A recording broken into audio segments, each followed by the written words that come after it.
Sorry, guys. Welcome to the Motley Croc Show 1/9/2025. I can't believe what I'm getting into. And I was trying to get everything done and come back from that godforsaken Orlando. Man, I hate going to Orlando. So I'm going to go ahead and bring in my crew right now. Jeff, What's up, how y'all? you doing? And Brittany, Hey. what's Hey, and fuck Orlando. I know, dude. Listen, I'm going to do my little bitch right now before we get into some cool shit like Black Panthers and how they're not real. But I was going to tell you that I waited literally to exit.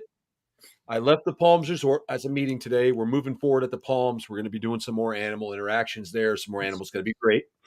So big meeting today. We had FWC there, executives, and then scumbag me. But anyways, I was waiting on the bridge for 41 minutes to get to I-4 to wait in line another 29 minutes just to blend in and then wait another 36 minutes till we got past Champions Gate. I don't know why everybody goes to Champions Gate. There ain't nothing there. It's garbage. Nope. Rest stop on the way to Disney. Gas station. Crap. Right? It's like, oh, let's go play golf, guys. $700 a hole. Yeah, Disney. Woo. I'm done. I'm done with Disney World. I'm done. Hey, Michelle. Michelle, how are you? And God, every time I got to drive through there, I dread it. Absolutely. I dread it too. So I'm like Flavio. I will leave at like 2 a.m, go to Orlando, check my animals, and be back by 4:30, 5 o'clock. Done. There you go. Right. And then I can lay in bed while everybody else is angry. And I got to tell you that people are stupid. And the more I spend time in public, the more I realize it. And I know we're all people. Amen to that. But like they purposely try to run you off the road. They don't want to let you come in. Right. They don't want to let you blend in. And I'm thinking, I got to do the Croc show tonight. Right. That's all I'm thinking about. Calling Brittany, what do you want to do? Let's talk about some cool stuff. Marissa's like, hey, you guys should probably talk about Black Panthers. I'm like, okay. We'll talk about Black Panthers because there's been an uprise in sightings, I guess, lately. So we'll definitely touch on that tonight. Right. Interesting. But so is everybody else's new year going pretty well, though? I mean, we're 9 days into the 2025. So far, so good. There's been fires, meteor showers, alien attacks, a whole bunch of shit. So hopefully it's mass shootings, you name Yeah. it. Something happening. People getting run over. That's life, though. I don't think it's been any different ever. Nope. Hey, Judy, what's up? I don't think it's ever been any different, to be honest with you. It's our capacity to find out about it that's different now. Right. Yeah. But I think everybody's always been kind of an asshole. And I think there's been good people and dickbags forever, I think. And our technology is a little different. I think we have a lot more problems now. I think because of the access, like we talked about, Jeff, in previous shows, because of the access to things you have that's unguided, right? Yeah. I've noticed that a lot of people were complaining now because they have to put in their ID to look at pornography on the internet on a lot of the sites. Yeah, you have to prove who you are. So a lot of people aren't doing it. So like companies like Pornhub, which is probably not a really big deal to anybody here, but Pornhub now has completely banned their content in the state of Florida, as with other states, because they don't want to infringe on people's rights to, right. Freedom of stuff. And then on the flip side of that, which I mean, that's good, but I think there's a way for the problem I have with that is that there'll be other websites that you want to access that they're going to want your identification to prove you're quote unquote 18, right? But that should come with when you're on your device. When like in my iPhone, your information is in your iPhone, like your iCloud account, your debit card. They clearly know your age. You're an adult. Yeah. So that should be applicable to the device so that you shouldn't have to, because nobody wants to put their identification out there. Sure. Like, I don't care what it is. It doesn't matter if you want to look at porn or adult humor and anything that's considered adult could be someone saying the F word more than 12 times in a Netflix stand-up. So I'm nothing but adult content over here then.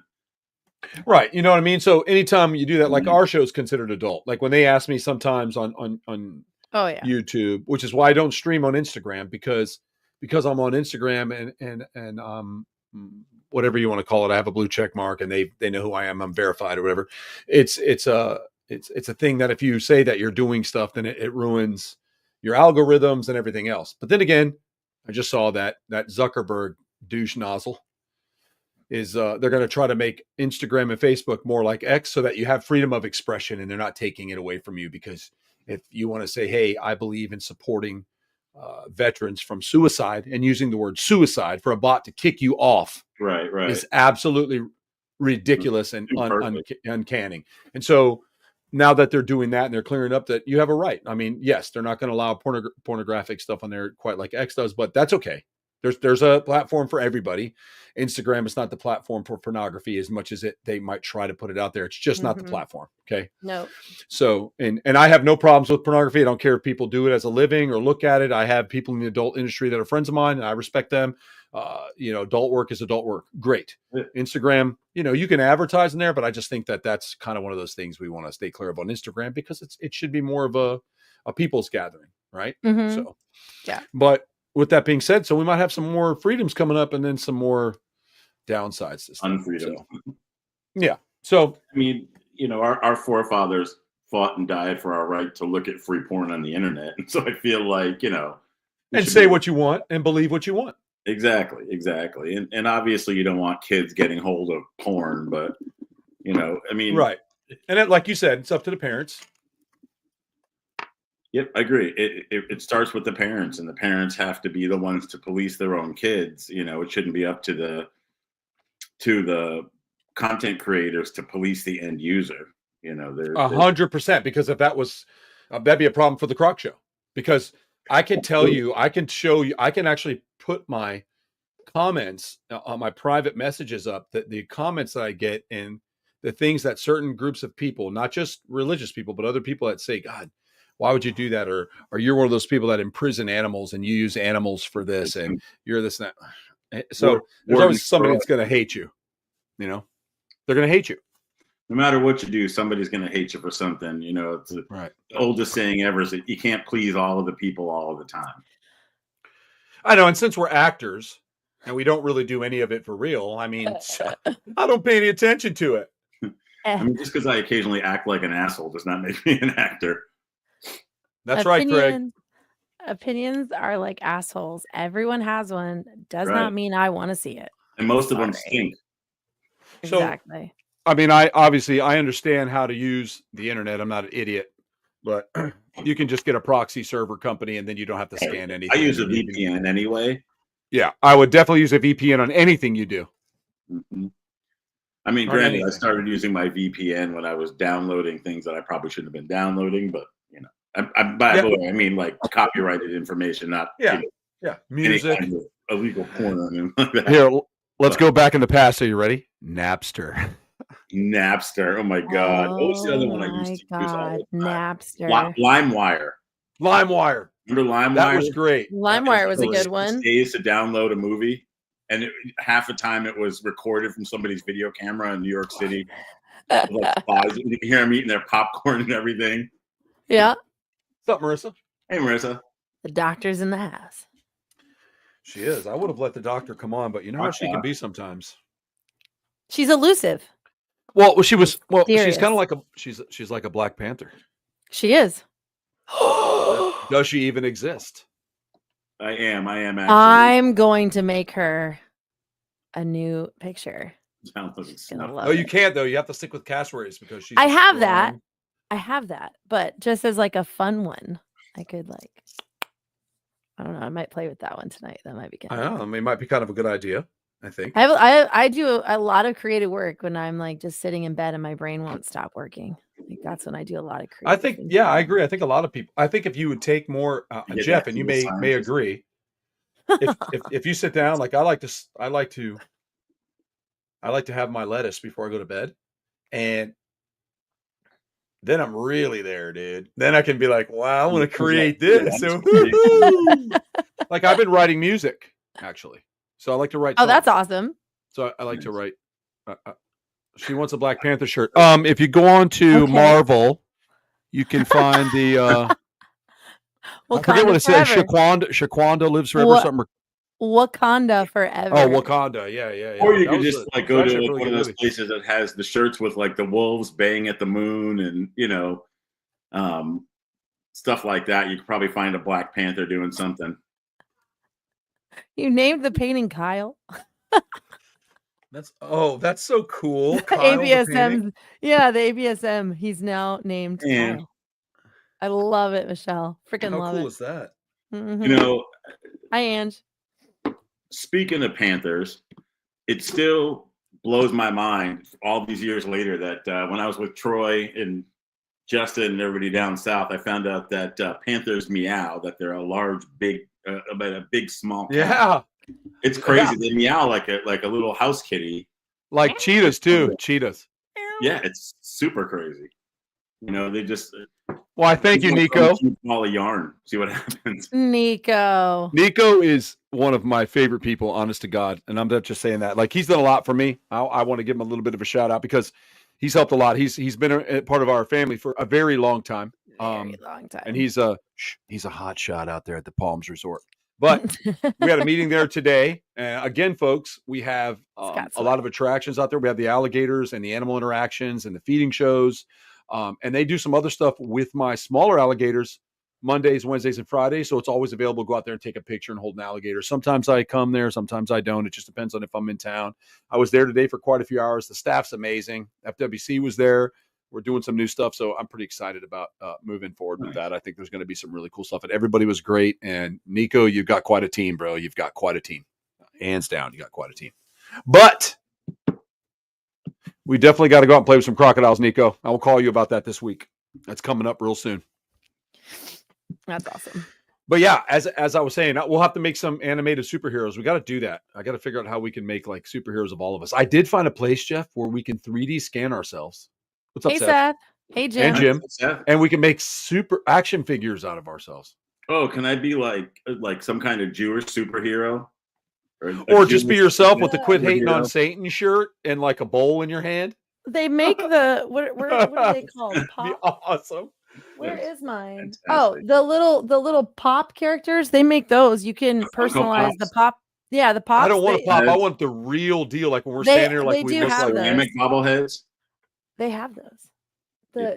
We could do a bobblehead of Brittany. I got my Bruce Campbell one somewhere with the chainsaw. I believe in Bigfoot. That would be so cool. Yeah, bobbleheads. Everybody's gonna want a set of MCS bobbleheads. Yeah, collect them all. Yeah, I think for fun for everybody's birthday, I'm gonna buy everybody a large, like personal size, like cardboard cutout of everybody in this show. That would be freaking awesome. Can you imagine having like a life-size cutout of Justin and Troy in your house? Oh my god, that's awesome. I want Jeff and Brittany in my house. Brittany like this. I'll just give her a. Keep looking up. Keep looking up. Woo! That's right. Eyes on the sky. I'll get you one, Jim. I'll work it out, buddy. There you go. We can use Troy's torso to after. Yeah, we got that too. The secret torso that somebody sent me. That's right. You still never found out the center of the torso. Huh? I don't know. I for a long time I thought it was you. Yeah, it definitely wasn't me, man. I'd probably send you the whole body. It's kind of strange. That's great, Michelle. We'll do that too. We'll do a whole bunch of cutouts. I got Brittany and Elvis Presley whenever we walk in the room. He goes, "He's right there. Win this race." He talks to Brittany every time she comes in. She gets all excited. I do. Nice. He's really special. It was Elvis's birthday yesterday. It was 90th. Did you post about it, Brittany? I put something in my stories. I didn't post anything in my. I see somebody. We need to watch what we say because there's somebody behind the scenes listening in that's with us. I haven't brought on yet. So I want to be very careful we don't say anything that could ruin any of this. So we're going to get very academic when we do this, okay? We're going to change our personalities. Shit, where's my glasses? Put them on. I don't have them. If I can't wear mine unless I'm looking at something close. Like They're I in put the them house. on. I don't have mine. Okay. I'm going to do it. Do it. Pull the trigger. Okay. I'm going to pull the trigger. Do it. Woohoo! Hi. So I want to be honest about the idea of I want to organize it. There we go. She had mentioned today, what are you guys going to talk about? Why not talk about the Black Panther and how they're not real? So I did not say because I said that. Because and Marissa and I did have a discussion about it. Nobody has bred one yet, and there has never been one found in the wild, legitimately a panther. Yes, there are black leopards, jaguars, but not panthers because we looked and we were talking about it the other day. They don't have in their genetic makeup, they don't have that dark color, at least not that they've found yet, to be able to produce that. Like it's just, it goes back however they date it back, and it's not there. They don't have it. You were talking about like as in just their hair, their fur, that they don't have that color. But you were even talking about the gene. Right. And they can't find the gene anywhere as of yet in panthers. Puma. So I have a question, because we kind of talked about it yesterday. Cool. So, I want to know. That curtain that's half open behind you is creeping me out a little bit, but not till you see a clown. We're gonna freaking it's like something's gonna look in the window like this. Like appear in the freaking blind. I don't know what a sisamito is. I've ordered one of those at Taco Bell, and that's the last time I ever think I had one. Go ahead. Can I have a sisamito with pico de gallo? Thank you. That's what it reminds me of. But no, let's talk for real. Let's talk about panthers, because we have a real doctor here. I want to talk about panthers.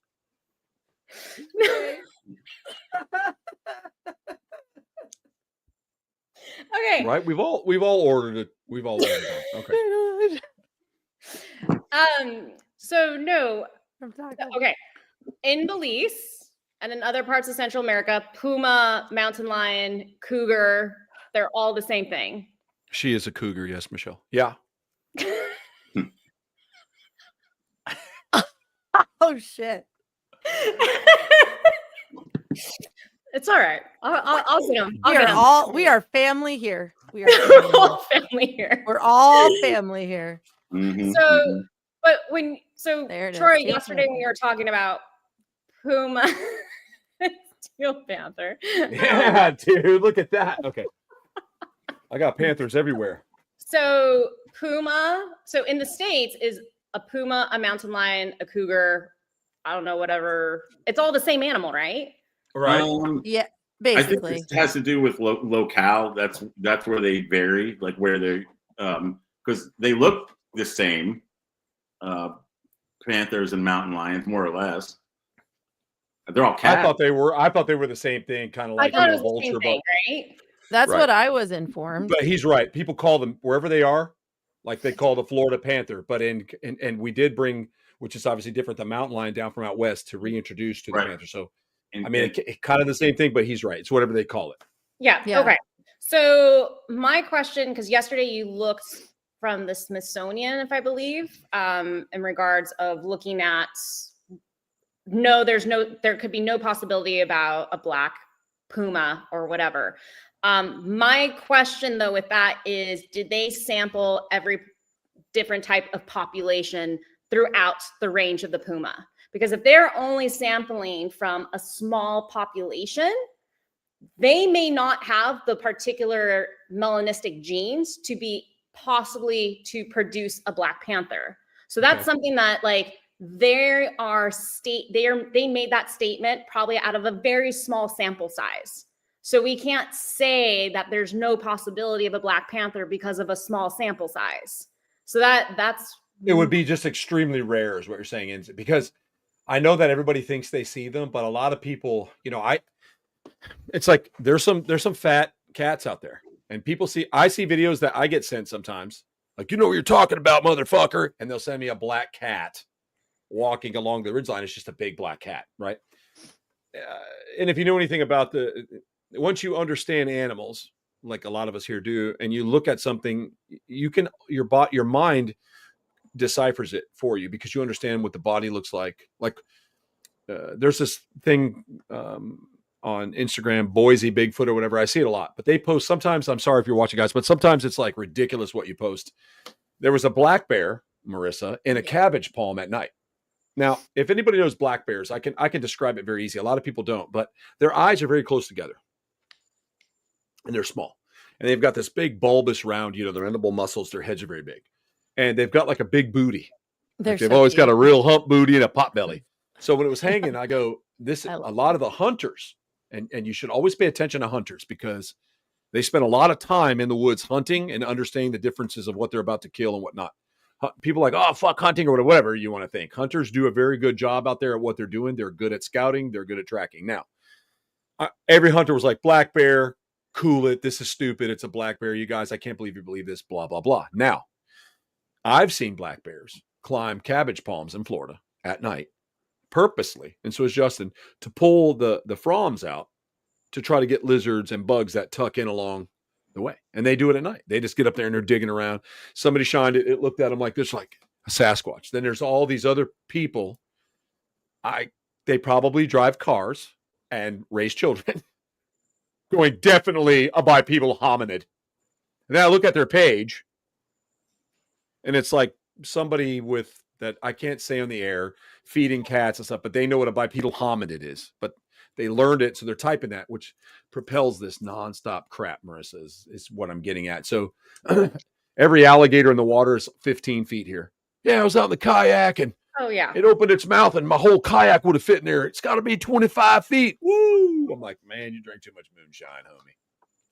Or can you come remove this or call the trapper out? Can you come help us? We have a 12-foot alligator. It's 5.5 feet. Mm-hmm. So I really think that that's a lot because I believe there are black jaguars because I've seen them. We've worked with them in facilities. We know they're in the wild. And like we talked, Marissa, I never even saw a black lion. No. They don't have that. They just don't have that. But there has in been the gene. But there is a confirmed black melanistic lion. You can actually find him. They have photos of him. Where? I want to say I'd like to. You're probably South right. No, you Africa. know what? She's right. Yes, I do. Because I was trying to look for that, but there is, because when I Googled, He was yesterday real quick, confirmed. it was all this AI bullshit, but it was confirmed. And so Yeah. the He was thing was cool. with the puma is just because we haven't seen it is it's still there's still that possibility, because if it's black and it's hunting, most likely around a new moon when most predators are hunting, it's going to be camouflaged so well amongst the bush. And we already know how these animals, their behavior and predation and how they stalk and everything. I mean, they're so fucking elusive. I still haven't seen a puma in the wild. I've seen jaguar. I've seen. Does it have white lips?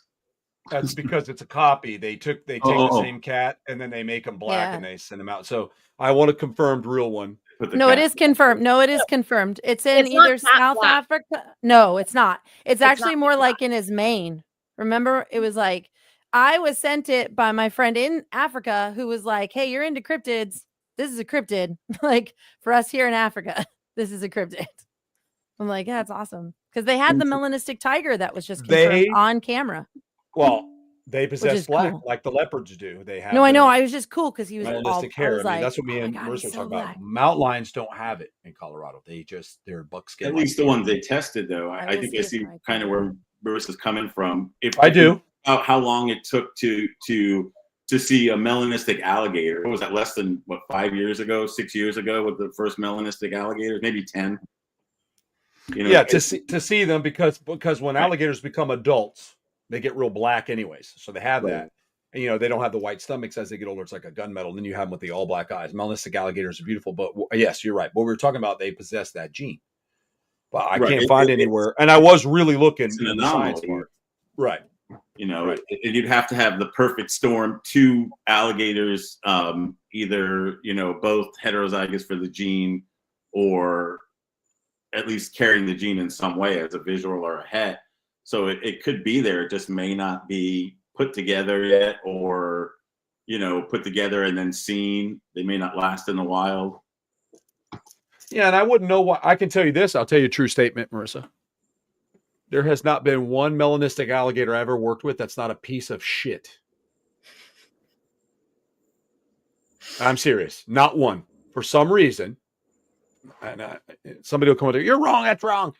Every melanistic alligator we ever had or worked with is just a violent pit bull, fuck you, from out of the egg until an adult, no habituation, get out of my face animal. I always thought that was cool. So I really, really want to look into that. There was you know what I mean? Why is it like that? Why is it because it's melanistic, it's so damn aggressive? And I'm not kidding you when I tell you that. And when you look at DNA and all the shuffling, and I'm gonna try to not get too nerdy about this, but no, please be a nerd. There's certain genes that are tied. So if it can impact other parts of development, growth, mentality, all that kind of stuff. So there could be something with the dark melanistic gene that is somehow tied in regards to behavior that causes more of that aggression. So that's totally possible. It's totally possible. Because I do know that animals usually fear other animals that are dark. It's a very interesting thing. Like even dogs, like, I have some friends, I have a couple black friends and they have dogs, and sometimes the dogs go after them and don't go after anyone else. There's just something about an intimidation factor of something like a black wolf. I mean, there's just something about it. Even when you see one, you're like, whoa, that's insane, like scary. You know what I mean? And you've noticed that a lot of times. So I wonder if there's something to that too, somewhere in our wiring and in wildlife. And there's just so much to it. Like, I don't even think we've even scratched the surface on some of the stuff that we really want to look at for sure. No, not at all. And the other thing in regards of the puma, like us not observing it. So there was a really good study that came out a few years ago of how human behavior, more so in the last century, that we've shifted. So daytime animals, they're now becoming nocturnal. Yeah. I've seen this so not so much with alligators. You guys aren't probably seeing this out there, but one thing that I started observing here over 10 years ago, and I started asking other people in our region, is about, 40 years ago, it was like, okay, if you do a Croc survey, you start 30 minutes after sunset, but you're not really seeing animals. And then all of a sudden, it's actually, for us, it's better to start our Croc surveys after 10 o'clock. I know the guys in Mexico sometimes don't start till 2 a.m. And it's because these animals do not want any interaction with humans. And so they have shifted a lot of their behavior to prevent any type of conflict. And now this is being observed in various mammals and all other types of species. So the other thing is we possibly are just not seeing the black puma because these animals are most likely roaming around at a time when the majority of us are asleep. Sure. Mm-hmm. Being black, and like animals also understand their coloration. Being black and trying to predate during the day, you are going to be unsuccessful trying to grab prey, or you're going to be prey yourself. So these animals know I got to hunker down during the day and only come at night, which is going to be even more difficult for us to observe. Yeah, that makes a lot of sense. Because they're doing that now. Those studies are popping up in a couple of states in regards to a lot of their local animals are now hunting more at night to not run into humans, which is like, I wonder if that. I work at night. I do. I would do it. Less human interaction. I wonder if that happened during COVID when a lot of us were locked up and they were learning new habits of like how to get away from people. And I wonder if that's like a trait now that they're starting to pick up on, and that's why they're noticing it. Because I remember like a lot of these studies started coming out in COVID because they started noticing the difference in animal behavior. So yeah, because we are the ultimate predator, and that's animals know that. What they say. That's what they say. Yeah. Till you fall in like, the Nile.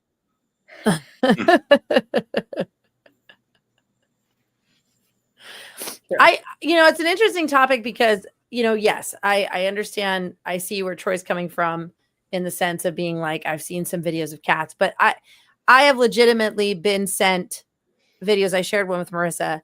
That is not a house cat. Like that cat was massive. And this guy was maybe, I don't know, not even, I don't even know panthers, the yardage. And panthers are not massive. That's no. I don't mean that. I'm talking about, it was not a house cat.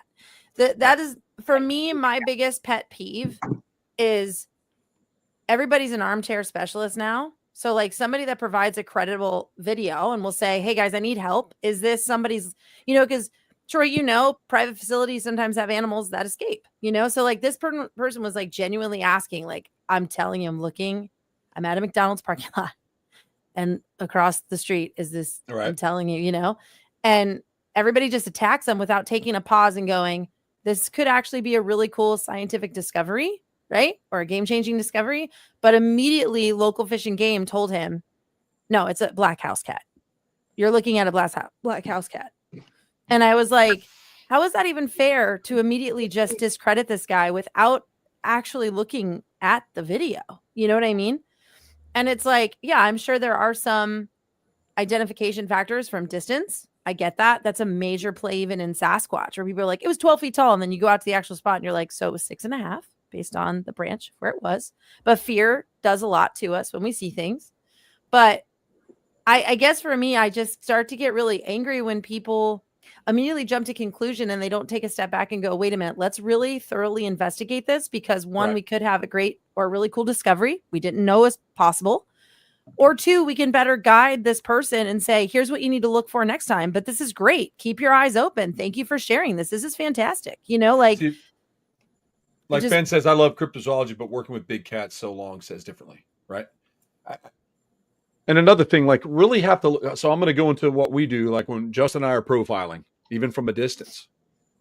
Like mountain lions and panthers, they have little heads. Right? If you ever look at a jaguar or leopard, man, they got a bulky, they're a monster, take down a caiman, beefy animal, you know? And one thing that's always intrigued me about cats is that, like, your house cats, they have slit eyes. That's definitely a nocturnal species for sure, which falls more reptilian. But you know what else has a slit eye that people don't realize when I ask them? Fox. And that to me is really, really cool that foxes have the cat eyes. I've always thought that was cool. Like, I seen Fox at night. And I shined him and he like looked at me and his eyes go and they close up. I'm like, that was fucking awesome, you know, because you get to see that. But, you know, like big cats, when you see the jaguars and leopards, they're just a monster, strong, thick cat, right? And they do obviously can be melanistic. We know, we've seen them in person, lots of them. But they have a large amount of that melanistic trait. So I'm not going to sit here now and say, because I've always told you, Brittany, I don't say something doesn't exist. But as of right yet, it's not like we have a Bigfoot and we're trying to find a black Bigfoot. That sounds terrible, doesn't it? Well, we found some blonde ones out there, but we ain't got no black Bigfoots running around, you know. But we have these cats, and there's so many. If you think about the amount of mountain lions and panthers that are bred in captivity, somebody should have produced one right now. Somebody should have one somewhere. Unless it's like Jeff said earlier and Marissa, it has to be the perfect thing. Just like Dan saying, imagine a black Nile crocodile, a giant black Nile croc. That would be an extremely that'd be cool, intimidating, demon-looking animal. It would be awesome, honestly. Scary. That would be so cool. But the jaguars move through the country, and there's no reason one can't migrate or somebody. We worked with Elvira. Now, Elvira was a black panther. It was really a jaguar, and it was at Amazing Animals in Orlando back in the 90s when I worked there. Her name was Elvira. Super cool cat. She loved you. I know, super cool cat. But if you were to see her running away, right? Yeah, she was my girl. She killed her owner, but she loved me. She did. She killed her owner on accident, but killed him. But she really did love you. They were roughhousing. And she jumped on his back to play with him and do that little kick that they do. And when she hit him this way, she caught his, and he bled out before he could. It was an accident. It was on video. She didn't do it on purpose. So they didn't euthanize her. The family donated her, and she came to me, and I used to sit and scratch her back, and they purr loud, dude. They're really fucking. I used to hug on her and everything. It was so cool. I mean, and I've actually bottle fed jaguars, and so is Justin. And if you bottle feed or work with jaguars, they'll try to kill you when they're bottle feeding. They are one of the most gnarly little aggressive bastards. You get in there and then they shut up. They're like, fuck, I'll kill you to get this bottle in the mouth. But she was super sweet. But if you were to see her running, Marissa, she was a female and she was a little bit more dainty, as females should be. She wasn't a butch. And she was walking along. If you were to take a picture of her out in her field, she would look like a mountain lion. Yeah. Right. It wasn't until you got really close to her that you could see that her dots were even blacker. Her spots were even blacker than her black coat. She was just an amazing animal. So I'm not going to say that they don't exist, but we haven't found one yet. That's about the best, you know. But can I say something from the other side of the coin? The cryptozoology side, yeah. Yeah. We never find it because we don't listen to the people that provide the intel. So that's my problem. And this is a problem that's happened for a long time where we get people that go, it's a house cat, Jim. Just hang up the phone. But you know what they never do? Follow up. They don't actually take the initiative. And the problem is for me is like, yeah, I don't know all the ins and outs on the animal side like that, like you do, Troy. But I don't know it all either. I'm not Marissa. I'm just saying there's certain things. But I'm saying in the sense of like, that perspective, I still look at it on the opposite side, saying, but what if we're wrong? Or what if we're missing something, right? And like Marissa was mentioning about how much of that were they actually working on that gene to figure that out? So for me, I look at it on the other side of just going, I kind of really want to take that challenge and that risk to fun to see how come we have, out of all of our states, 70% of them are having these sightings. I'll tell you what I think. To me is a massive amount of sightings that have been happening for like ever, because that's what they think the Ozark Howler really is. Okay. Like Ben said, even his was very leopard in the daylight.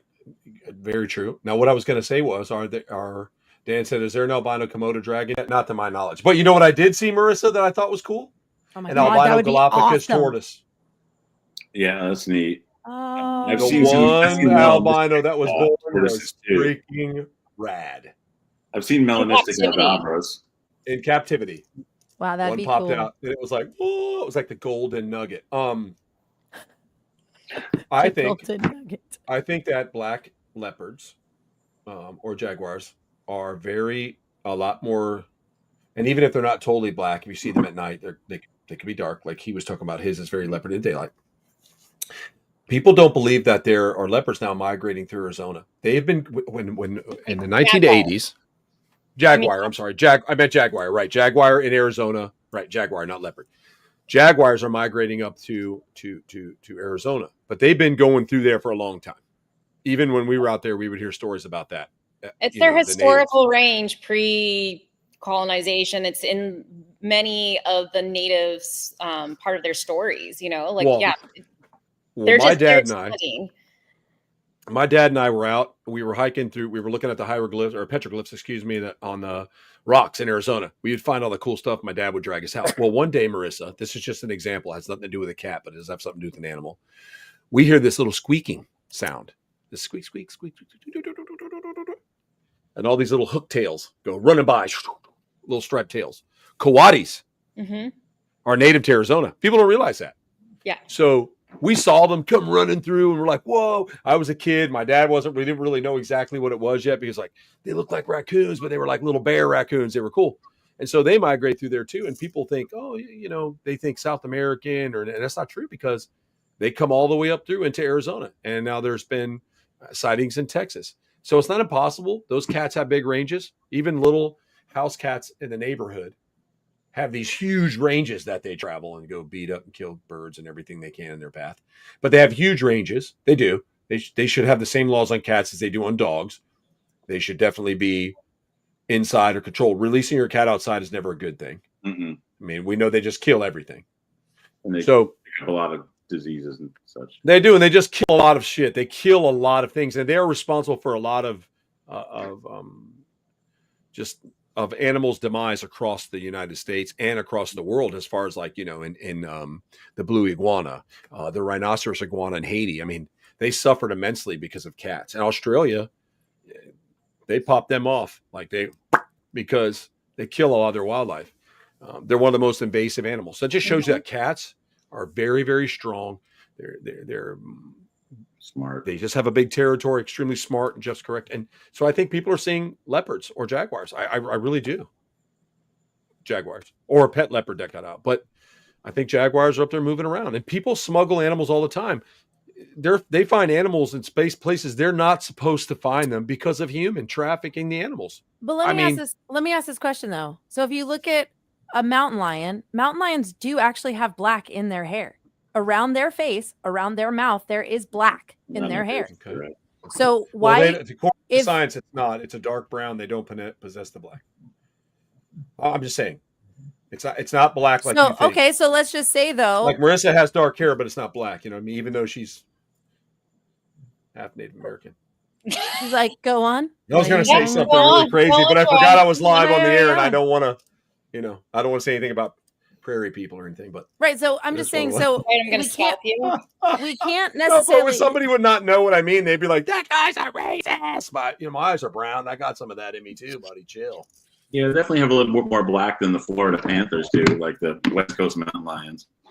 Yeah, I'm just saying, like, so we know that that gene is in there somewhere because over a period of time, that animal has that for a reason. It is genetically placed into. So to say that that color isn't actually in that gene is not accurate because it is. So it's possible that a one-off could possibly spit maybe what looks black, but maybe like you're saying, Troy, if it's not confirmed black, then maybe it's a dark brown that is appearing black and causing people to see what looks like Fair a enough. black panther. I did see know a what I mean? confirmed. I saw a confirmed melanistic barn owl. I thought that was one of the most beautiful things I've ever seen. Oh, that's and even cool. Again, that's really rare as where. That's cool. I always Ben. Yeah, I understand that too. Right underneath the eye, like that. Mhm. Yep, Absorbing the sunlight. That's why I wear eyeliner. Hell, we'd all need that. So I can see in the daylight. That's why football players wear it right here to keep that. That's what he just said. So they can see it coming. Oh, is that what he said? Predators, yep, like predators are football players. And he's not kidding. That's true. It really does. It really helps you see better. He ain't kidding. So. Yep. But yeah, so I'm just saying, so maybe, and maybe not all cases, and it could be a balance of like what Troy's saying, it could be black jags too, but just maybe some of those one-offs in areas that we do have mountain lion population, maybe that is just a little spit out, but it's more dark brown, giving the appearance of black and being misinterpreted. So it's actually giving a very dark coat. And people are thinking, oh my God, it's a black panther. Because in Britain, that was a big thing for a long time, since like the 80s. People were like, we're seeing a black, and they were confirmed. And now they're monitoring them. So they do have large black cats back in the UK, and they are monitoring them. So it's just interesting to me. So I'm like, I don't know. I agree with you. It's like when they talk to me. It does. Yeah. We need a lost monster pilot. ABC's it's like when they right talk here. about it's like when they talk about the thylacine. We know the thylacine existed. So the ones that they still are out there is a very, very high probability, because there have been animals that they said were flat out extinct, like certain woodpeckers, which I'm not too sure if they're all extinct, like they say. Because I've been way out in the middle of the woods up near the panhandle of Florida. I've seen some big ass woodpeckers. Now I know that there's a species that's supposed to be gone or whatever, but we're not really putting money into it. And if they're limited, I think there's a really good possibility that there are thylacines still around. They're limited and very evasive now because of what they've been through. They are a marsupial. It's a marsupial, yeah. That's what I wanted to say that in front of the doctor. I just thought I didn't want to I asked because I thought it was, but I didn't want to say it. And she's like, Troy, it is a feline dog, just like all the crypto people call it. Here for the record, I'm not you, but that. there's not a lot of Johnny come latelys. No, but here's the problem. Like, this is the problem that I am really pushing to change. Freaking modern mainstream social media has destroyed the actual true meaning of what cryptozoology is. And the thylacine in the 70s was legitimately next to the okapi and the yeti at the time and such. These were known cryptids that people were still believing existed, because it was literally just the extension of hidden and secret zoological science and animals. So and today it's not like frogman. Are they only in Australia, or are they in New Zealand? I mean, where are they exactly? Papua New Guinea, Australia, Tasmania. But Tasmania, I went there over a decade ago. I mean, it is thick bush. So I mean, even is it? That's just because they don't shave there. Here we go. Say, a lot of people had that over a decade. He's waiting, Jeff. I paused for you, Jeff. I did it for the show. And I had to. You didn't say anything. Thanks, Ben. Have a great night, bud. It's a giant bush. Thank you, Ben. Have a good night. It's a giant bush, Troy. No, but it's so thick there, and to say that, like, you can't get through certain parts. Like, the bush is so thick; it's thicker than what I've experienced here, and these animals, given what their coats are, they're going to be able to blend in with that bush. They know how to they know how to move around and everything. I absolutely I've always believed that they were still out there, that they've just learned that humans are bad. So we need to stay away from humans. And it does seem also that the thylacine was more of a daytime predator. I mean, it likely has completely shifted to being nocturnal. And also, like, Tasmania is not heavily human populated either. It's just a few areas. So, I mean, there's absolutely likely these lost populations of thylacine out in Tasmania. We, it reminds me of here, Troy, like with the green anoles, how they were everywhere when I come down here as a kid. And once the invasives and the browns came in, the Bahamians and the Puerto Rican anoles and all this South Central American, the greens were gone. They appeared to be completely gone, but now you find them higher up. They just adapted to become more arboreal. So they're seldom seen, and especially in the Tampa area. I'll probably see one once a year if I'm lucky, maybe less. When there used to be the dominant population of anoles, and anybody who's been to Florida knows there's just millions upon millions. Oh, they were so cool. I will tell you that I do have them here, and they're in my palms and my sagos and stuff. They're so rad. And what I like about them is the way they move. Yeah, they cool. move almost like they're like digitally created. They don't move like the brown anoles. I love them. I think they're one of the cool, and they have that long wedge head, but they kind of creep real slow. They're really cool. Yeah, they're really something that I used to really take for granted, and now I see them and I'm like, wow. Yeah, like the green tree frogs, because the Cubans keep. Oh yeah. All I see is Cubans. Cuban tree frogs. Cuban tree frogs. Yeah, but I still love my Cuban tree frogs. They don't need to be over here killing off our native species. I get it, but I still love them. I do save the little green frogs when I see them, though. I'm like, I gotta save you, buddy. The other guys are around. I gotta move you. They'll eat you. They're not very smart because they get into my alligator pools and they breed in there, and the alligators just eat them. Because I'll hear them. They're like, no, they're not. And I'm like, oh, yeah. He got one. Self-sustaining ecosystem over there. But I want to say something, though, back to the thylacine really quick, because it was something I actually brought up to Marissa. Okay, let's hear what Dr. Melissa has to say. Sorry, Marissa. You know my brain has not been functioning at full piston since yesterday. But because we were talking about melanistic animals, I did bring up a fact or like a point to her to see what she thought, being that the thylacine were like hunt down, like to what they said was extinction because they got into the farms and stuff. But they really didn't. People don't really realize the size. They weren't the size of a tiger. They were very small, right? But on top of that, they did have black stripes. And so I said to Marissa, I wonder if at all there could be melanistic thylacine, and we could get a black thylacine. And over time, if they were trying to hunt more nocturnally, if we go back to that theory as well, could their color have shifted? Because in Papua New Guinea, according to history, they actually were more of a gray and black color and not like the Aussie ones where they were more of like a caramel color. So I'm curious if and we won't know until we find one, but I would think it'd be really cool if maybe some of them have gone darker in color because they become more nocturnal hunters, which means they're going to be much harder to see, much harder to find. And identification would go out the window because people are looking for what the thylacine looks like from like the zoo, and it's not going to look like that anymore at all. I wonder if it's like a local thing too, where like when you were talking about animals, like the gray wolf. Do you know that Yellowstone, the gray wolves there, almost half of the gray wolves are jet black? Really, half? Wow. Almost half of those wolves are black, only in Yellowstone. That's amazing. Now, is it a mineral that blocks something that triggers that? Or is it something they diet? Is it dominant trait? Is it genetic memory? I don't know, right? I think that's cool.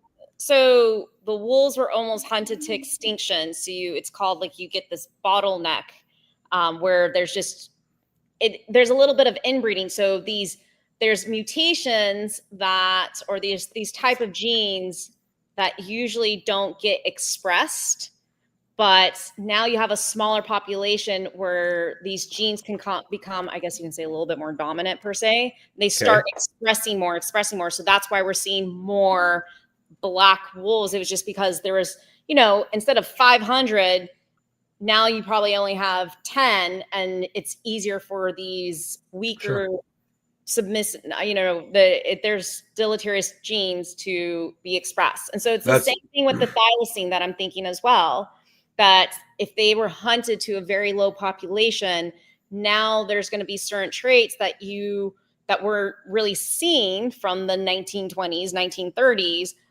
And so Brittany brings up a really good point, is that we're thinking we need to find a thylacine that looks like this, but it could have altered some type of, and its patterns and its fur and its coloration now. And it might even be better camouflage to the bush, making it even harder.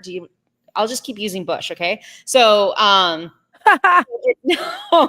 harder. Gotcha. For us. It's harder in the bush, Jeff. in the bush, Troy. It is a fact. That is actually a proven scientific fact. So it gets harder in the bush. Just making sure that I got this all right. Hey, people come here for smut, okay? They expect it from they're Backed by Troy's science. vulgar. He's gonna Back smut by it up. science. Yes. Right. I try to keep a little humor in the show because we all have a really good time, and I want to say this while we're still in the air. We have fun. Marissa's a doctor, Brittany's a cryptozoologist, and me and Jeff, we just do whatever we want. But I want you to say that. Well, I know you're what are you now? You're in the doctoral tour. What are you, a pulmonary specialist? Therapist. A respiratory therapist. So I'm the only one that's nobody. But I will tell you that I like to keep that fun because I've watched some of the nerd shows and they talk about stuff and there's no personality. You wonder why people don't want to study stuff because you go and they're like, if you study the thylacine in its natural environment, the way it walks is, you're like, fuck you. I don't even want to watch it. But when someone's cool about it and they're excited, people want to learn. So I try to keep a little twist. Yep. Because if you laugh, you remember. Oh, that Marissa, it's harder in the bush. Yeah. When they see you, hey, there's the hard bush lady, and I think that sometimes. T-shirts on sale now. I was gonna say, nothing but a It's bunch harder in the bush. Lost Monster Files. And that's cool. There's so many cool things with animals. One time, Marissa, I actually caught a Florida cooter. Since we're using Here we go. Here we go. I used to have Is a the cooter. cooter- Using wait, hard bush and cooters. How Okay, far hard into the bush and bush? cooters. Wait, how far into the bush was the cooter?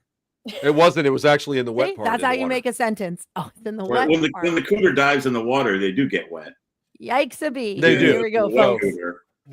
We caught it, and I pulled it out of the water, and I lifted it up, and the entire animal had a gray belly and no stripes. It was jet black. We kept it for a long time, and then this one facility down in Kissimmee wanted it, and we gave it to the facility, and they used it as an example or whatever. But it was really awesome to find one like that. Like it had no yellow stripes. It was this total melanistic turtle. It was so cool. Tried to bite the shit out of you again.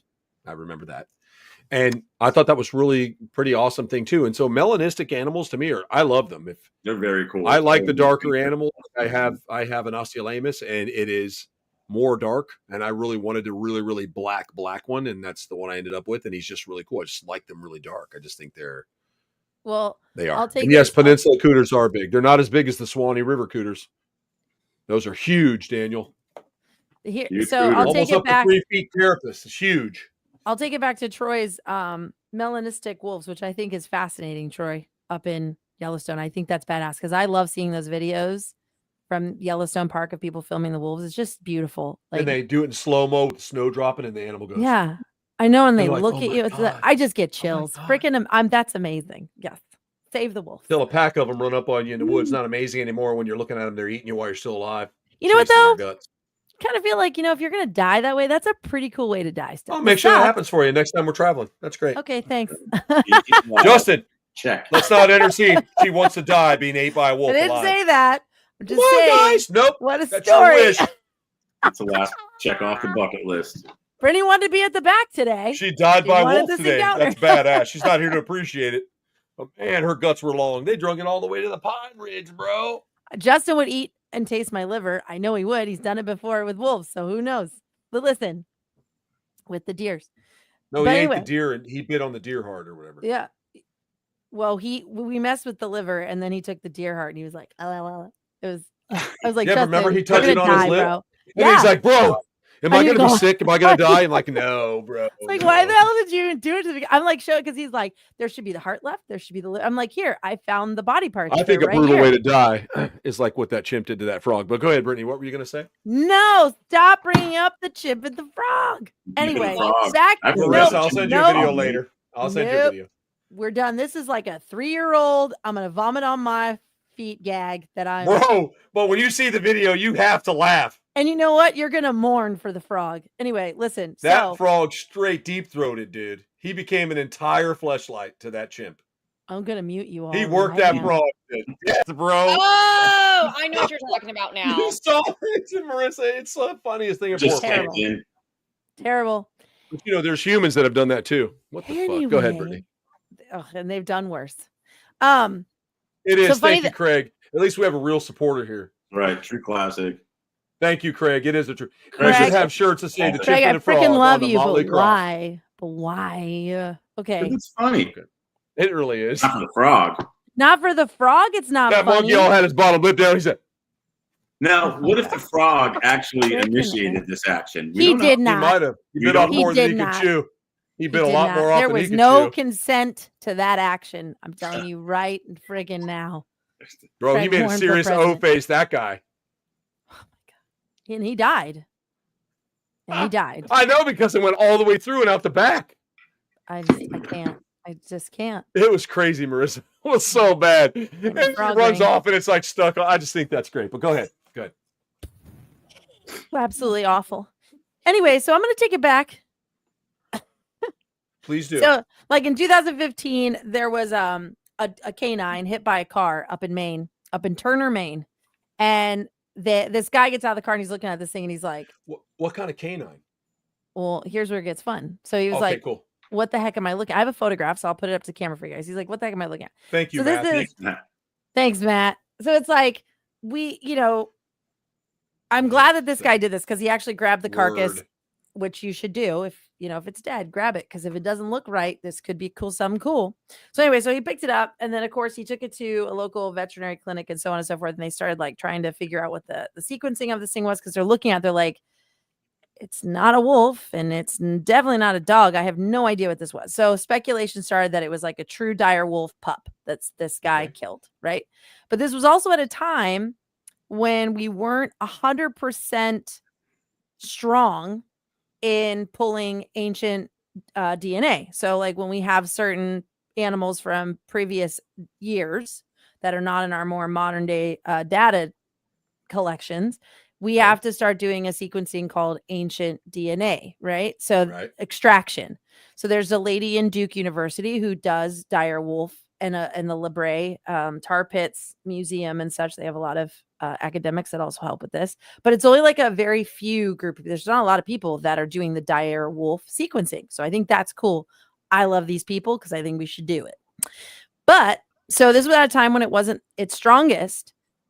They determined this little guy to be half wolf, half canine, like dog breed, probably screwed around with the local girl at the backyard. Crazy part is this dog was solid black. Look at his little muzzle, poor little baby, hit by a car, solid black. Okay. Short muzzle, short, stocky muzzle. What is that? Akita? No, it kind of has an Akita it came face. back. It came back wolf, and it might have been a little. It's probably a little wolf puppy. You know that when wolf puppies, they're generally really black. Well, no, I know, but I'm saying it was wolf and dog. So it was what they pulled from the strongest was wolf and dog. Now, what wolf and what dog, they'd have to do further analysis, but it was definitely wolf and dog, canis and so forth. Anyway, the other interesting part about this wolf was he had bluish colored eyes. So he would have been a really rare when he started to get bigger. Now, some of them said that the blues might have turned more green as they got older, right? Because that's sometimes how that happens. And he was still too young to tell. But there were different factors about his body structure that weren't normal to what we would think is like a dog wolf mix. Like his legs weren't as long. His tail was shorter. He could have been, so he wasn't a dog? So he wasn't a hybrid? He was a hybrid wolf dog. Okay. So he was a confirmed wolf dog. Makes sense. But a lot of the community, so he became like the Turner beast, right? Like, this is really cool, this little animal, whatever. But they call him a Turner beast because he got hit. It's kind of his little legacy, and I think it's cool. We're giving this little guy a legacy. People, they all have Frogman. I mean, but it's okay. Let him have a name. But what's cool about it is that more and more people now, because even though he was hit and killed, which is sad, more and more people are more aware. So they're seeing these wolf dogs more often, and they're really oddly shaped, and they're watching how this breeding is happening, and we're getting these like weird ears or weird muzzle structures now in some of the wolves up in Maine. So the Turner beast lives on through more wolves. But it was just, out of all the colors, black, and out of all the colors of the eyes, they were like that beautiful light blue turning. And it was just a fascinating case of like misidentification.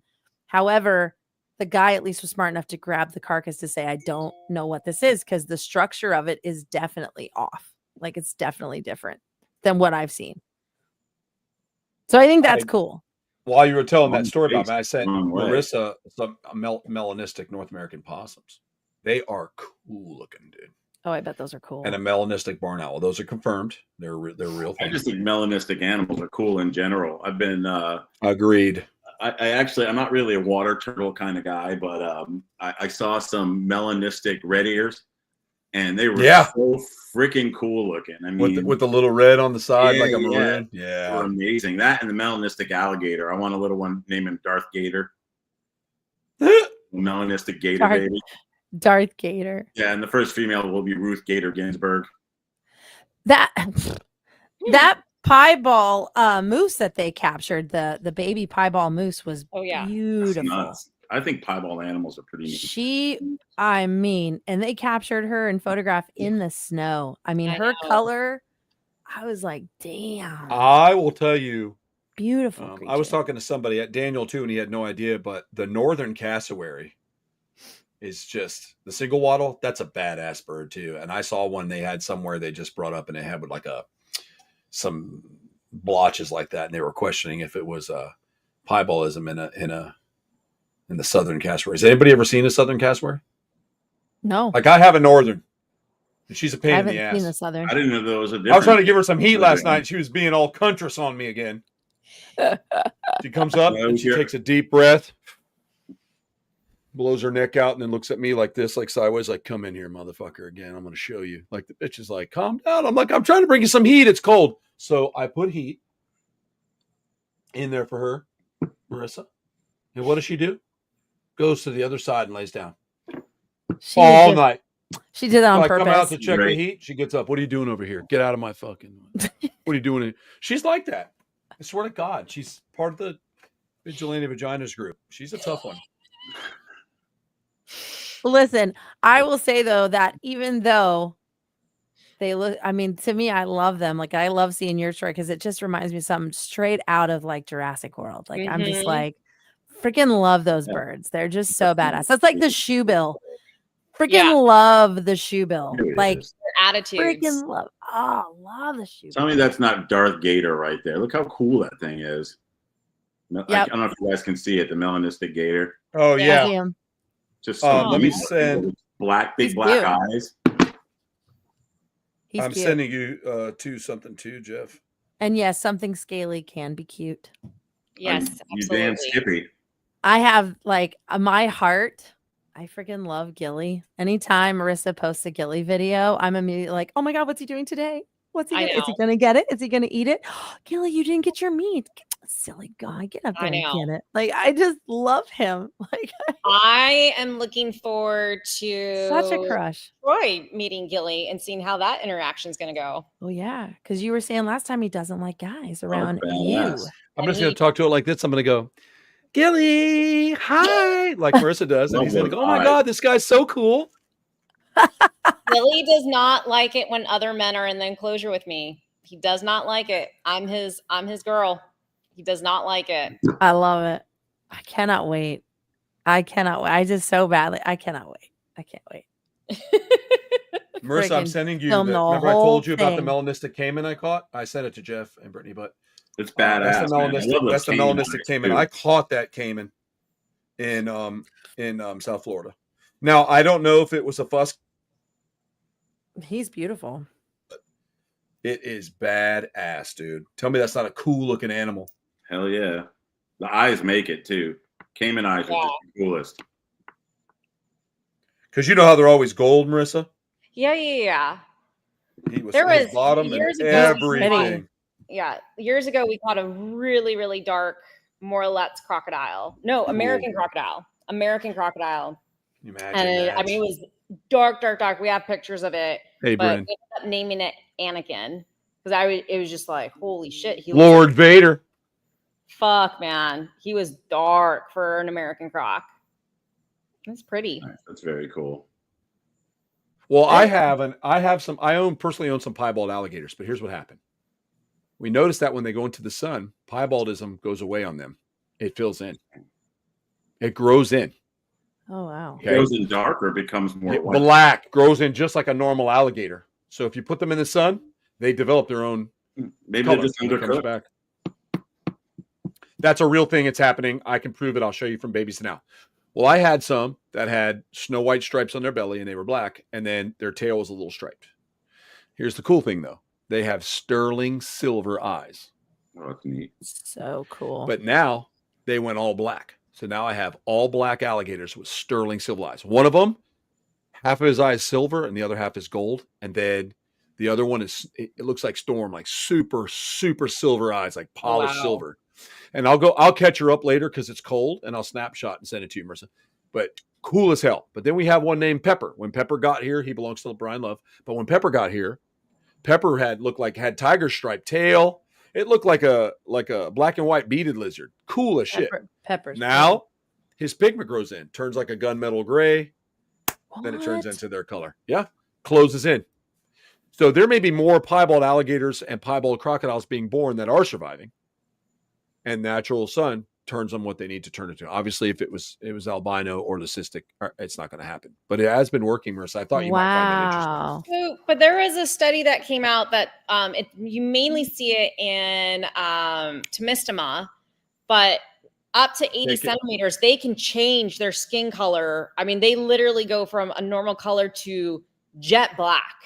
Right. So they have this ability up to about 80 centimeters. And some species are saying they've noticed that it can continue even up to adulthood. It makes sense up to 80 centimeters where they are able to control their coloration and change because they're very likely to be predated. And so they can kind of camouflage with their surrounding environment. So that's really cool. Like, it makes sense that they could probably change, and their whole ability of being able to change their coloration, it all has to do with the sun. So that does make sense from what you're saying. Yeah. So maybe they're doing it on their own, like, oh shit, this is burning, I need to fix it. Or it's just something that naturally occurs. But we have been finding that in the piebalds, they're converting. Like, I'll show you a picture of Pepper. I'll send it to you. That's amazing. Daylight when we got him, and he was real cool looking, little bandit. And then, and some of their jawline was blue, like a blue color, almost like Jeff's shirt, like a blue like that. And then it went black, it pulled in. But now, he has the silver eyes because he's related to the other ones. He was just more piebald than the other two that I got. I think piebalds are cool, but I like the real black ones with the white eyes. I love contrast. I think sharp contrast looks really cool. I love it. Reptiles of all types. Now, Brian has one named Storm, Marissa. The whole underbelly is white. The entire animal is black, and her eyes are white. Not her pupils, but her eyes. Yeah. It is. I always told him, I go, I want that, man. I want that alligator so bad. I love that alligator. Her name is Storm. Great animal. All black, white belly, white eyes. I'm telling you, I'll send you pictures of her. She's stunning looking. And it's more appealing to me than an albino or anything like that. Yeah. So I know a lot of people don't like morphs or anything, but that's a real thing that happens, guys. I think it's super cool. Yeah. Yes, you did see them, Seth. I did show them to you. The one with the eyes. Yes, I did show them to you. I was going to say, though, I've observed with our Crocs, though, even as adults, they're able to change their coloration. Do you think? I don't see why that would be impossible. I absolutely see it where if I've had to move some to a different enclosure, even as adults, the coloration of their skin changes. And then I definitely notice the males during breeding season, their coloration gets really, really bright, which makes sense because crocodiles my Morlet does that. Yeah, crocodiles are related to birds, and birds do the same thing with breeding season. The males, their coloration gets really, really bright to attract the females, but also to say, hey, look at me. I have a good immune system. I don't have a lot of parasites. Come mate with me. I have good genes. So I just started noticing some of those similarities with sexual selection and stuff like that. And it all goes back to parasites. And hey, I have a question for you because everybody always argues. That's super cool. The preorbital rise. On American Croc, yeah. Do you think that's for sexual dimorphism? I have noticed a difference in males and females down here. We have. There's some people here that have some, in layman terms, a 450-pound female American crocodile, and she has that big hump, which I thought was really cool. So I wonder why they do that. I've always wondered what the purpose of that preorbital rise was, because we know why the gharial has that big honking thing on the end of their nose they make noise with, but hump has always been intriguing, and I didn't know if you knew much about it because you do work with the Crocs, but you do see it, right? It's a lot bigger on the males. It's a lot bigger on the males, but I think it's just something evolutionary when it came, where a bigger hump also illustrates the size, and females want to mate in a sense with the larger Croc, or right, like being able to see a male. If you're looking at eye level, right, and you see a head pop up, the big hump indicates that's a male. I want to approach that as a female. Yeah. Right. So you think it's for sexual dimorphism? Sexual dimorphism, but I also think it also illustrates a little bit. Also, it goes into the sexual selection of just the the bigger hump, the stronger the male, and that's more attracted to the female. Yeah, because it is bigger. The older they get, the big gets big. Mm-hmm. And then I've seen some really large male acutus that don't have that. Isn't that weird? Like they do, but they don't. Then there's some you're like, holy cow, looks like he ate a car. So I think this also though has to do with a little bit Matthew. Testosterone, because there's a male American crocodile at the Belize Zoo, and I've seen him. Brutus. Yeah, he's cool. Didn't he come from an egg they thought wasn't fertile? No, that's Rose. Okay. That's Rose. But when we caught Brutus, like again, his hump isn't that pronounced, but he also had a really small penis. So I think there was just like something where like developmentally, something went wrong developmentally during the egg period. I don't think he had a lot of testosterone. I think we tested for that. So his features were a little bit more feminine. Interesting. So I'm thinking like with that female Croc, it's just very possible that she might have hormones that are more characteristic of a male. We see that a lot here in the malls. If you go to the little gaming section, that there's a lot less testosterone in the males in those little game centers. I've noticed that too. They have moobs and things like that, and then we have other males that. So I that's interesting that you say that, because you see that all the way in all species, all the way across the board. Yeah, little penis and moobs. Come on, it wouldn't be the Motley Croc show if we didn't put a spin on that. I have to do that, but yeah, that's interesting. I've always wanted to figure that out, but I think that, and even the Morlet's crocodiles, the males, that when they're adults, their heads. When we were in the kayak, Marissa, that one night, that big one that we went over top of, that was a fucking. I was like, look at him. Marissa was up front, and I don't know what he was doing, but he came out and he did that moon shape thing, and he's curving with the flow. And it just kept turning and turning. I'm like, God damn, that's a big Morlet's. Big. I mean, probably 9 foot, 10 foot, but that's big for them. Because they get about 10? It wasn't 10. Foot. It wasn't 10, but it was like, yeah. Yeah, it was a good sized Croc. It wasn't like a big 10-foot monster, but it was big. And it was like, man, that's a Morlet's. And I usually don't see them here, usually 7-8 feet adults. And they're chubby and they look cool, but you got some big ones out there. Gilly's pretty big, isn't he? Gilly. So I have talked to various zoo people. Love that guy. Gilly may be the largest Morlet's in captivity. Yeah, he's a monster. He's 10.5 feet. Oh, he looks like a Pac-Man frog, dude. That's how you know he's all Morlet. Is he hybridized? No. This is like one of her Crocs are hybridized. Yes, but Gilly is not. So on record, the largest Morlet's was 11.5 feet, 3.3 or 12 feet, 3.3 meters. Gilly's 3.2 meters, which comes out to like 10.5. And everyone I've talked to people, they're like, he is the largest Morlet's in captivity. I totally agree with that. Like him. No one because Gilly's a big male, and I think like people don't realize when you start getting Dominic is an American Croc here in Florida. Gilly is a Morlet's Croc in Belize that's with Marissa. I'm answering Matthew.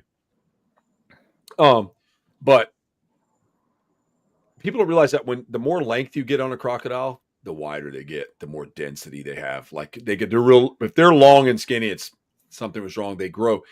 And I've seen 11-foot Cuban crocodiles. There's a touchy guy. He has one, and it is a fucking monster. And I have some offspring from that animal, by the way. I have Castro. Fidel Castro is my male Cuban Croc.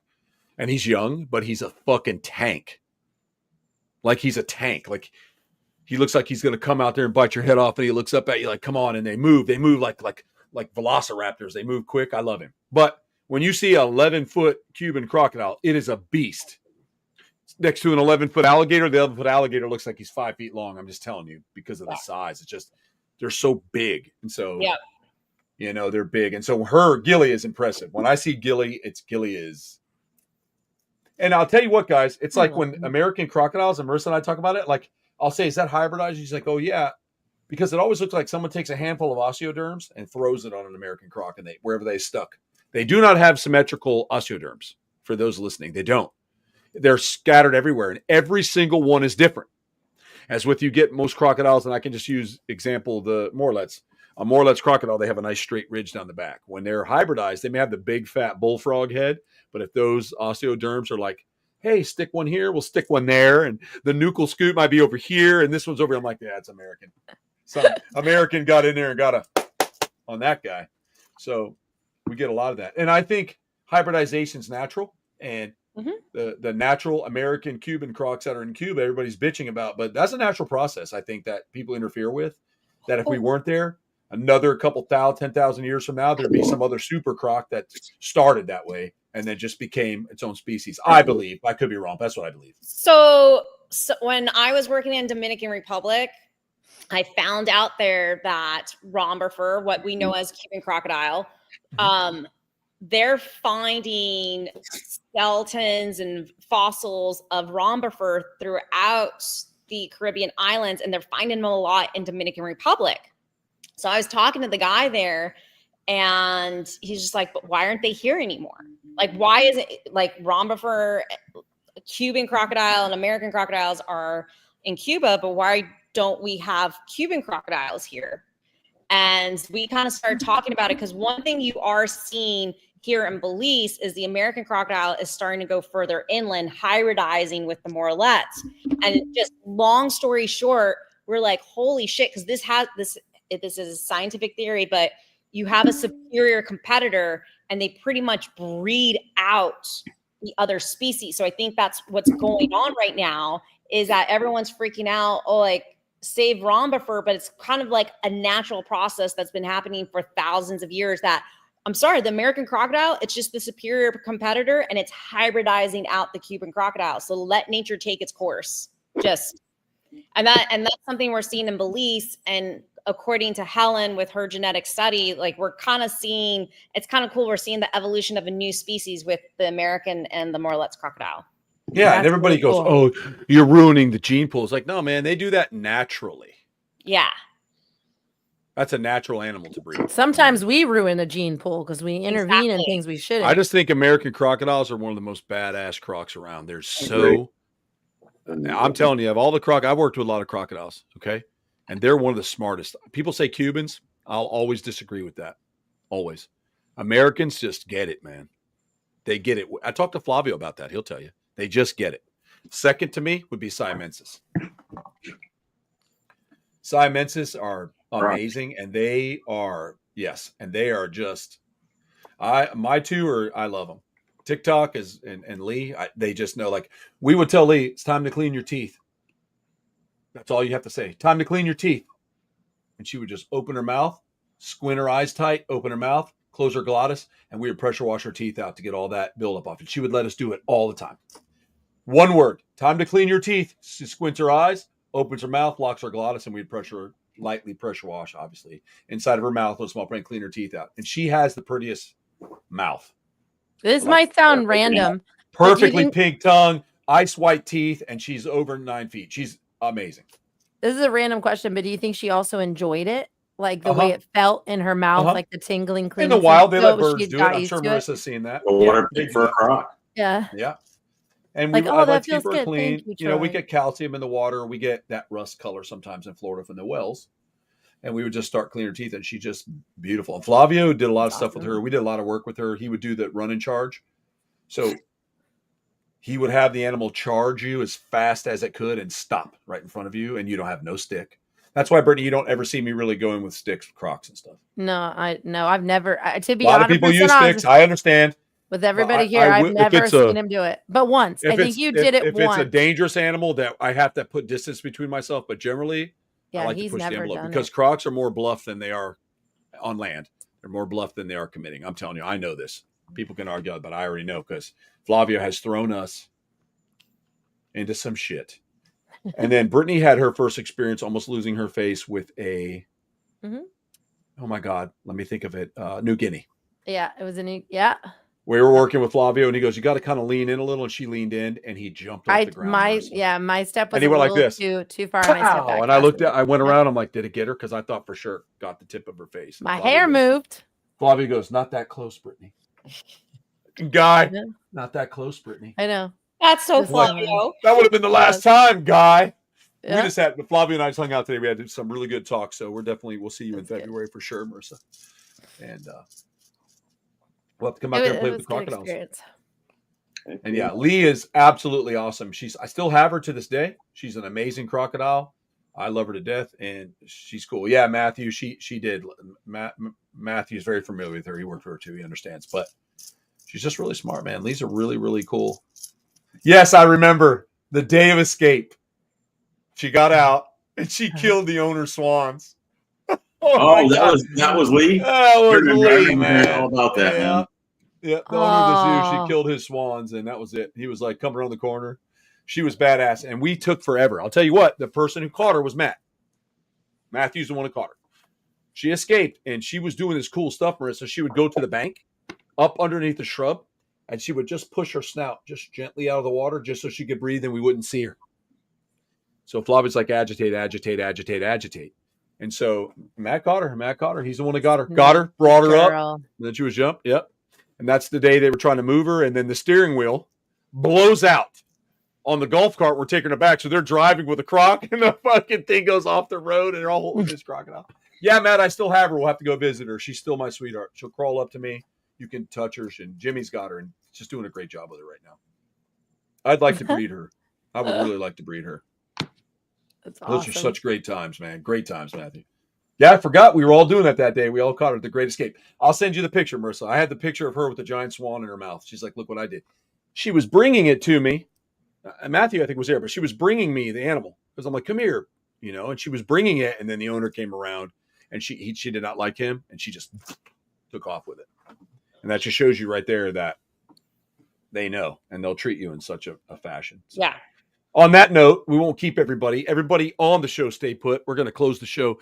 We appreciate everybody coming out and doing some interactions with us and talking about Black Panthers and hard bushes and all kinds of good stuff. We love all the support you guys bring us. We love it. It's so much fun. Marissa, I'm also glad you joined in.